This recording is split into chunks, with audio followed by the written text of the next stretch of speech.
조선의 스승 퇴계 이황의 철학을 만나는 시간, 지혜낭 독실입니다. 영상이 도움되신다면 구독과 좋아요로 응원해주세요. 사유의 길로 안내합니다.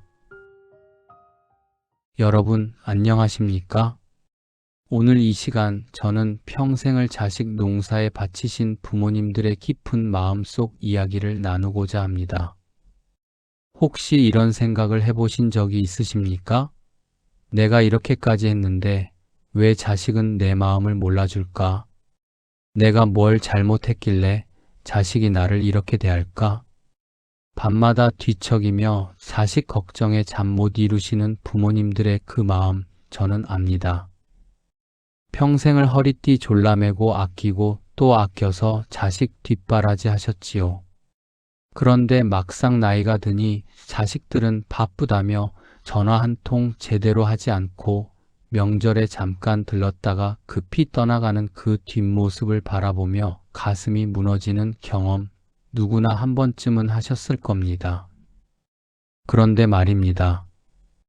오늘 제가 여러분께 전하고자 하는 이야기는 자식을 탓하는 이야기가 아닙니다. 자식이 왜 그러냐고 한탄하는 시간도 아닙니다. 오늘 우리가 함께 들여다볼 이야기는 500년 전 조선 최고의 성리학자이자 평생을 수양과 가르침에 헌신했던 퇴계 이황 선생께서 남기신 가범이라는 가르침입니다.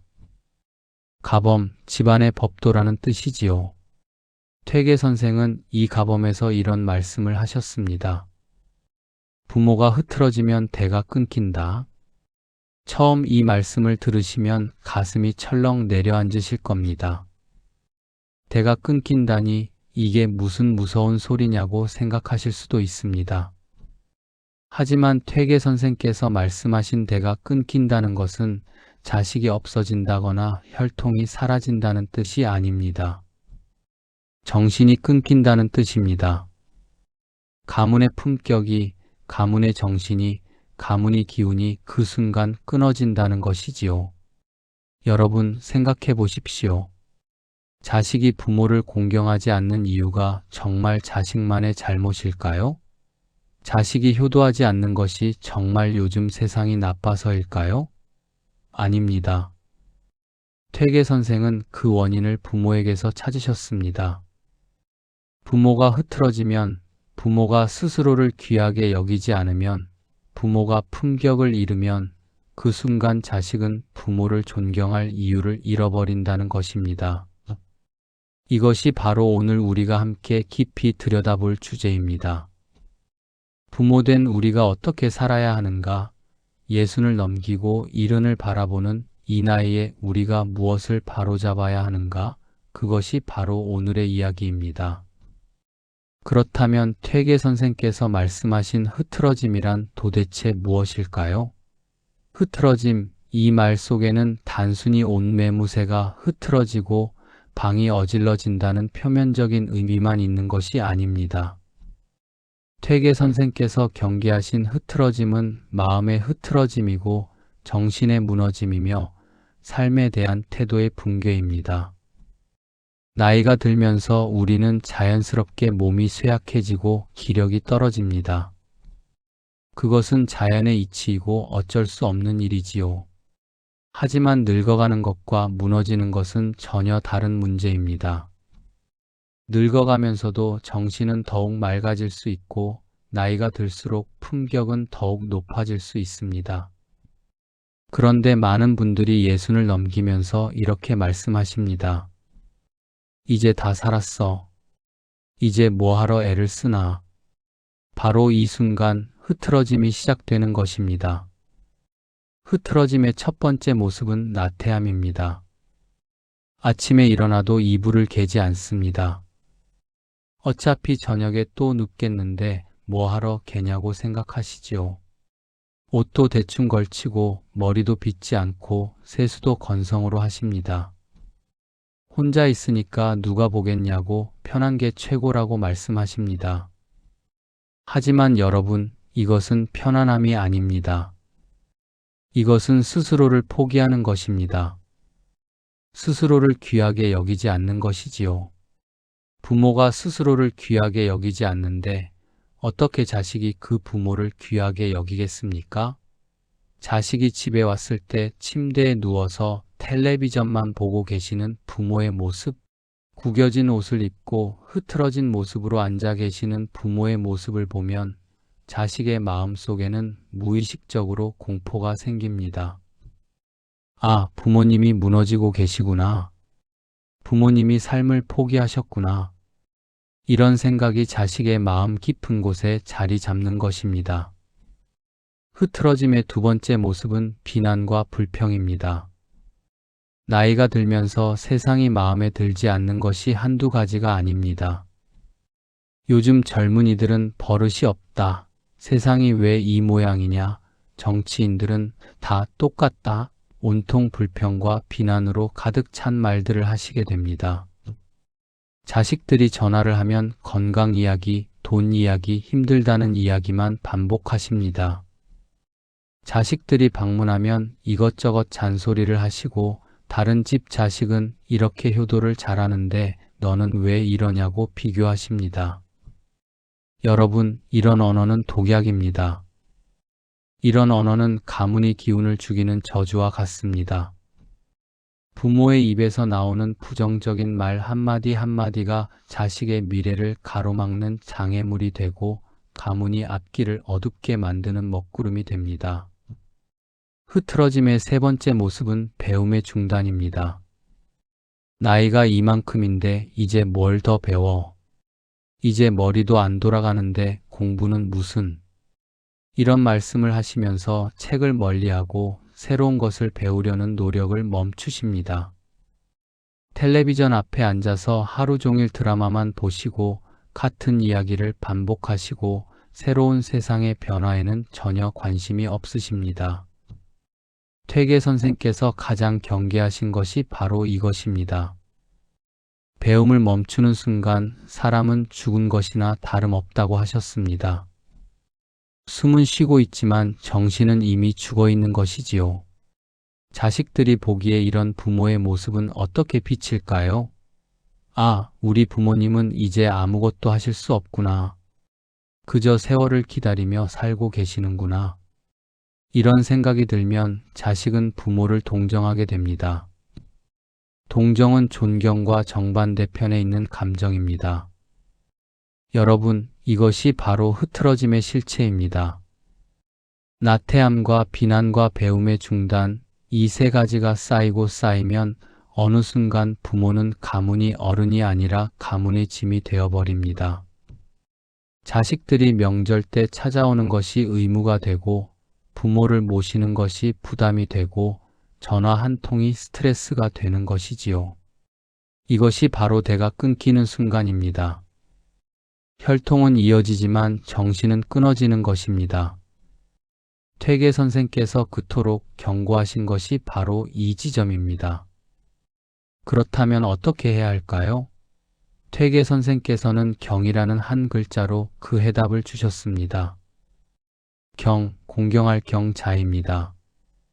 이 경이라는 글자는 보통 다른 사람을 공경한다는 뜻으로 알고 계시지요. 하지만 퇴계 선생께서 말씀하신 경은 그보다 더 깊은 의미가 있습니다. 경은 먼저 나 자신을 공경하는 것입니다. 나 자신을 귀하게 여기는 것이고 내 삶을 소중히 대하는 것이며 매 순간 깨어있는 정신으로 살아가는 것입니다. 퇴계 선생께서는 이 경을 평생의 공부로 삼으셨습니다. 아침에 눈을 뜨는 순간부터 밤에 잠자리에 들 때까지 단 한순간도 흐트러짐이 없으셨지요. 퇴계 선생의 일상을 한번 들여다보겠습니다. 선생께서는 새벽같이 일어나시면 가장 먼저 몸을 정갈하게 씻으셨습니다. 그리고 옷을 차례차례 정성스럽게 입으셨지요. 비록 집안에 혼자 계실 때라도 아무도 보지 않는 순간이라도 선생의 옷 매무새는 언제나 단정하셨습니다. 왜일까요? 다른 사람에게 보이기 위해서가 아닙니다. 바로 자신을 공경하기 때문입니다. 내가 나를 귀하게 여기기에 나 자신 앞에서 부끄럽지 않기 위해 그렇게 매 순간을 정성스럽게 사셨던 것입니다. 이것을 신독이라고 합니다. 홀로 있을 때 더욱 삼가고 조심한다는 뜻이지요. 퇴계 선생께서는 이 신독을 평생 실천하셨습니다. 더욱 놀라운 것은 선생께서 가족들을 대하시는 태도였습니다. 며느리가 방에 들어오실 때면 퇴계 선생께서는 반드시 자리에서 일어나 맞이하셨습니다. 조선시대 양반 어른이, 그것도 천하의 대학자가 며느리에게 그렇게까지 하시다니 주변 사람들이 깜짝 놀랐습니다. 어떤 사람은 선생께 여쭈었습니다. 어른께서 어찌 며느리에게까지 그리 극진히 예를 갖추십니까? 그때 퇴계 선생께서 하신 말씀이 참으로 가슴을 울립니다. 며느리도 누군가의 소중한 딸이고 이 집안의 귀한 일원이 아니겠소. 내가 며느리를 공경하면 며느리는 나를 더욱 공경하게 되고 그것을 본 손주들은 어른을 공경하는 법을 배우게 되오. 이것이 바로 가문을 세우는 길이요. 손주들에게 보낸 편지는 더욱 감동적입니다. 퇴계 선생께서는 어린 손주에게도 극존칭을 쓰셨습니다. 내가 공부를 게을리하면 할아버지가 슬프겠구나가 아니라 그대께서 학문에 정진하시면 이 늙은이가 기쁘겠습니다 라고 쓰셨습니다. 손주를 한 명의 독립된 인격체로 귀한 존재로 대우하신 것이지요. 이것이 바로 경입니다. 나를 귀하게 여기고 가족을 귀하게 여기고 모든 존재를 귀하게 여기는 마음, 그것이 경의 본질입니다. 여러분 생각해 보십시오. 우리는 자식을 어떻게 대하고 있습니까? 자식이 집에 오면 이것 먹어라 저것 먹어라 강요하고 이것 해라 저것 해라 간섭하고 자식의 삶에 대해 이래라 저래라 참견하지 않으십니까? 자식을 독립된 인격체로 존중받아야 할 한 사람의 어른으로 대우하고 계십니까? 아니면 여전히 어린아이 다루듯이 내 마음대로 할 수 있는 소유물처럼 대하고 계십니까? 퇴계 선생께서는 이것을 경계하셨습니다. 부모가 자식을 존중하지 않으면 자식도 부모를 존중하지 않게 된다고 말씀하셨습니다. 퇴계 선생의 서재를 한번 상상해 보십시오. 서재에는 언제나 깨끗하게 정돈된 책들이 있었고 붓과 벼루가 정갈하게 놓여 있었습니다. 창문으로 들어오는 햇살은 마룻바닥을 비추었고 마당에는 선생께서 손수 가꾸신 매화나무가 서 있었습니다. 선생께서는 매일 아침 그 서재에 앉아 책을 읽으셨고 제자들에게 편지를 쓰셨으며 학문에 대해 깊이 사색하셨습니다. 70이 넘은 나이에도 80 가까운 나이에도 선생의 배움은 멈추지 않았습니다. 돌아가시기 며칠 전까지도 선생께서는 매화나무를 손수 돌보셨다고 합니다. 제자들이 말렸습니다. 스승님, 이제 연세도 많으신데 그만 쉬십시오. 그때 퇴계 선생께서 하신 말씀이 있습니다. 이 매화나무를 돌보는 것이 곧 나를 돌보는 것이고 나를 돌보는 것이 곧 가문을 돌보는 것이네. 내가 흐트러지면 이 집안이 흐트러지고 내가 바로 서면 이 집안이 바로 서는 것이라네. 여러분, 이것이 바로 경입니다. 나를 귀하게 여기는 것, 매 순간을 정성스럽게 살아가는 것, 죽는 날까지 배움을 멈추지 않는 것, 가족 한 사람 한 사람을 존중하는 것, 이 모든 것이 경이라는 한 글자 안에 들어 있습니다. 부모가 이렇게 살아갈 때 자식은 저절로 배우게 됩니다. 말로 가르치는 것이 아니라 삶으로 보여주는 것이지요. 퇴계 선생의 후손들이 대대로 학문과 덕망으로 이름을 떨친 이유가 바로 여기에 있습니다.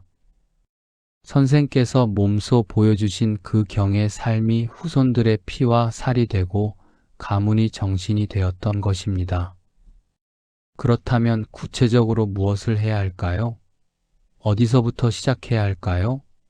퇴계 선생의 가르침을 바탕으로 제가 여러분께 지금 당장 실천하실 수 있는 3가지를 말씀드리겠습니다. 이 3가지는 특별한 능력이 필요한 것도 아니고 많은 돈이 드는 것도 아닙니다. 다만 각오가 필요합니다. 내 삶을 바로 세우겠다는 가문이 어른으로서 품격을 회복하겠다는 단호한 각오 말입니다. 첫 번째, 아침에 일어나면 이불을 정성스럽게 개십시오. 너무나 사소한 일처럼 들리시지요? 하지만 이것이야말로 경의 시작입니다. 아침에 눈을 뜨면 가장 먼저 이불을 정갈하게 갭니다. 구겨진 이불을 펴고 베개를 바르게 놓고 침대나 요를 깨끗하게 정돈합니다. 이 행위는 단순히 방을 정리하는 것이 아닙니다. 이것은 하루를 정성스럽게 시작하겠다는 다짐이고 나 자신을 귀하게 여기겠다는 선언이며 흐트러지지 않겠다는 약속입니다. 퇴계 선생께서는 아침마다 방을 깨끗이 쓸고 책상을 정돈하셨습니다. 그 순간순간이 모여서 하루가 되고 그 하루가 모여서 일생이 되는 것이지요. 여러분께서 아침마다 이불을 정성스럽게 개시는 모습을 자식이 본다면, 손주가 본다면 그들은 무의식 중에 배웁니다. 아, 우리 할머니는 아직도 정정하시구나. 우리 할아버지는 아직도 정신이 또렷하시구나. 저렇게 사셔야 하는구나. 옷매무새도 마찬가지입니다. 집에 혼자 계시더라도 아침에 일어나면 세수를 깨끗이 하시고 머리를 단정하게 빗으시고 깨끗한 옷으로 갈아입으십시오. 구겨진 잠옷 차림으로 하루 종일 계시지 마십시오. 거울을 보십시오. 거울에 비친 내 모습이 스스로 보기에도 흐트러져 보인다면 그것은 이미 마음이 무너지고 있다는 신호입니다. 단정한 옷차림은 나 자신에게 보내는 존중의 표시입니다. 내가 나를 이렇게 귀하게 대접하고 있다는 증거입니다. 주변 환경도 정돈하십시오. 거실의 탁자 위에 어질러진 물건들을 정리하시고 부엌의 그릇들을 깨끗이 닦아 제자리에 놓으시고 신발장의 신발들도 가지런히 정돈하십시오. 이 모든 것이 경입니다. 이 모든 것이 가문의 기운을 살리는 일입니다. 두 번째, 언어의 온도를 높이십시오. 오늘부터 당장 비난과 불평을 멈추십시오. 자식에게 전화할 때 힘들다는 이야기, 아프다는 이야기, 돈 없다는 이야기부터 하지 마십시오. 대신 이렇게 말씀해 보십시오. 오늘 날씨가 참 좋구나. 너는 잘 지내고 있지? 요즘 건강이 예전보다 좋아졌단다. 내 덕분이야. 오늘 책을 한 권 읽었는데 참 좋더구나. 긍정의 언어, 감사의 언어, 축복의 언어를 사용하십시오. 자식이 방문했을 때 잔소리부터 하지 마십시오. 왜 이렇게 늦게 왔니? 왜 전화를 안 하니? 이런 말 대신 와줘서 고맙다. 내 얼굴 보니까 좋구나. 이렇게 말씀하십시오. 다른 집 자식과 비교하지 마십시오. 그것은 자식의 자존감을 무너뜨리는 독약입니다. 대신 너는 내 길을 잘 가고 있구나. 내가 자랑스럽다. 이렇게 말씀해 주십시오. 부정적인 말을 입에 담지 마십시오. 세상이 나쁘다. 정치가 나쁘다. 사람들이 나쁘다. 이런 말들은 결국 자식들에게 세상을 부정적으로 보는 눈을 심어줍니다. 부모가 세상을 저주하면 자식도 세상을 저주하게 됩니다. 부모가 사람을 비난하면 자식도 사람을 믿지 못하게 됩니다. 반대로 부모가 감사하는 마음으로 살아가면 자식도 감사하는 법을 배웁니다. 부모가 긍정의 기운을 내뿜으면 자식도 긍정의 기운을 받게 됩니다. 여러분의 입에서 나오는 말 한마디 한마디가 가문의 운명을 바꿉니다. 이것을 결코 잊지 마십시오. 세 번째, 죽는 날까지 배우는 사람이 되십시오. 책을 읽으십시오. 하루에 딱 10분만 책을 읽으십시오. 무슨 책이든 좋습니다. 성경을 읽으셔도 좋고, 불경을 읽으셔도 좋고, 옛 성현의 글을 읽으셔도 좋고, 요즘 나오는 좋은 책을 읽으셔도 좋습니다. 중요한 것은 배움을 멈추지 않는다는 것입니다. 새로운 것을 배우려고 노력하십시오. 손주가 스마트폰 사용법을 알려주면 진지하게 배우십시오. 귀찮다고, 어렵다고, 나이 먹어서 안 된다고 거부하지 마십시오. 배우려는 자세를 보이십시오.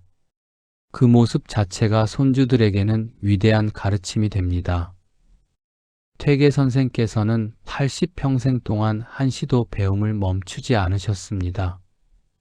돌아가시기 며칠 전 병상에 누워 계실 때도 제자가 학문에 대해 질문을 하면 정성껏 답해 주셨다고 합니다. 그리고 마지막 순간 선생께서 마당의 매화나무를 바라보시며 이렇게 말씀하셨다고 합니다. 저 매화나무가 내년 봄에도 꽃을 피우겠지. 나는 비록 이 세상을 떠나지만 내가 배운 것, 내가 깨달은 것은 제자들을 통해, 후손들을 통해 계속 꽃을 피울 것이네. 여러분, 이것이 바로 영원히 대가 끊어지지 않는 비결입니다. 배움은 죽음을 넘어서 계속됩니다. 부모가 배우는 모습은 자식의 영혼에 새겨져서 평생 사라지지 않습니다. 이 세 가지를 실천하는데 얼마나 걸릴까요? 아침에 일어나서 이불 개고 옷 갈아입고 주변 정돈하는데 10분, 긍정의 언어를 의식적으로 사용하는 연습 10분, 책 읽는 시간 10분, 합해서 30분입니다. 하루에 딱 30분만 투자하십시오. 이 30분이 가문이 운명을 바꿉니다. 이 30분이 천년을 이어갈 가문이 정신을 세웁니다. 사랑하는 어르신 여러분, 이제 이야기를 마무리할 시간입니다. 오늘 제가 여러분께 퇴계 이황 선생의 가범을 통해 전하고 싶었던 메시지는 단 하나입니다. 당신이 바로 서면 가문이 바로 섭니다. 당신이 흐트러지지 않으면 가문은 천년을 갑니다. 당신이 이 집안의 마지막 성역입니다. 60이 넘고 70이 넘었다고 해서 인생이 끝난 것이 아닙니다. 오히려 지금부터가 진짜 인생입니다. 젊었을 때는 먹고 살기 바빠서, 자식 키우기 바빠서 정신없이 살아왔지요. 하지만 이제는 다릅니다. 이제는 여러분께서 정말 중요한 것이 무엇인지 깨달을 수 있는 시간입니다. 이제는 여러분께서 가문의 어른으로서 품격을 완성할 수 있는 시간입니다. 이제는 여러분께서 자식들에게, 손주들에게 진짜 위대한 유산을 남길 수 있는 시간입니다. 그 유산은 돈이 아닙니다. 땅이 아닙니다. 그 유산은 바로 여러분의 삶 자체입니다. 여러분께서 흐트러지지 않고 당당하게 살아가시는 모습, 여러분께서 죽는 날까지 배우고 성장하시는 모습, 여러분께서 긍정과 감사로 하루하루를 채워가시는 모습, 바로 그것이 자식들에게 물려줄 수 있는 가장 위대한 유산입니다. 퇴계 선생께서 그렇게 사셨습니다. 그리고 그 삶이 500년이 지난 지금까지도 우리에게 감동을 주고 있지 않습니까?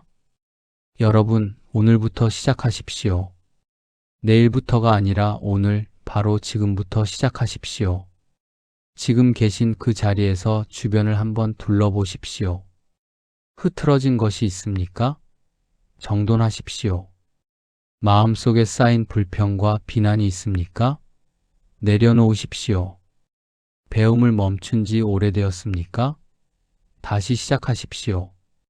너무 늦은 것은 없습니다. 숨을 쉬고 계신 이 순간까지 여러분께는 기회가 있습니다. 자식이 여러분을 찾아올 때 그들이 보게 될 것은 무엇입니까? 텔레비전 앞에서 무기력하게 앉아 계신 부모입니까? 아니면 책을 읽으며 배움을 이어가시는 부모입니까? 불평과 잔소리로 가득한 부모입니까? 아니면 감사와 격려로 자식을 맞이하시는 부모입니까? 구겨진 옷을 입고 흐트러진 모습의 부모입니까? 아니면 단정하고 품위 있는 모습의 부모입니까? 이 선택은 오직 여러분의 손에 달려 있습니다. 퇴계 선생께서 마지막으로 남기신 말씀이 있습니다. 경외유사라는 말입니다. 경건하고 두려워하는 마음으로 살아가면 여유롭고 편안하다는 뜻이지요. 나 자신을 공경하고 매 순간을 정성스럽게 살아가는 것이 결코 힘든 일이 아니라는 것입니다. 오히려 그렇게 살아갈 때 마음이 편안해지고 삶이 여유로워지고 자식들과의 관계도 좋아진다는 것입니다. 사랑하는 어르신 여러분, 여러분은 이 집안의 기둥입니다. 여러분은 이 가문의 뿌리입니다. 여러분께서 바로 서 계시면 자식들도 바로 설 것이고 손주들도 바로 설 것입니다. 여러분께서 흐트러지지 않으시면 이 가문은 100년을 가고 1000년을 갈 것입니다. 그것이 바로 퇴계 선생께서 우리에게 남겨주신 가범의 가르침입니다. 지금 이 순간부터 여러분은 새로운 사람으로 거듭나실 수 있습니다. 나이는 숫자에 불과합니다. 중요한 것은 정신입니다.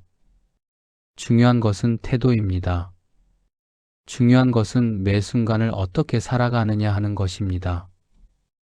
여러분께서 오늘부터 이불을 정성껏 개시고 옷을 단정히 입으시고 긍정의 언어를 사용하시고 책을 읽으시는 그 모습, 바로 그 모습이 자식들에게는 가장 위대한 설교가 될 것입니다.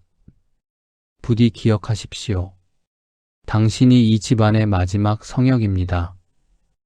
당신이 무너지면 안 됩니다. 당신이 바로 서 있어야 합니다.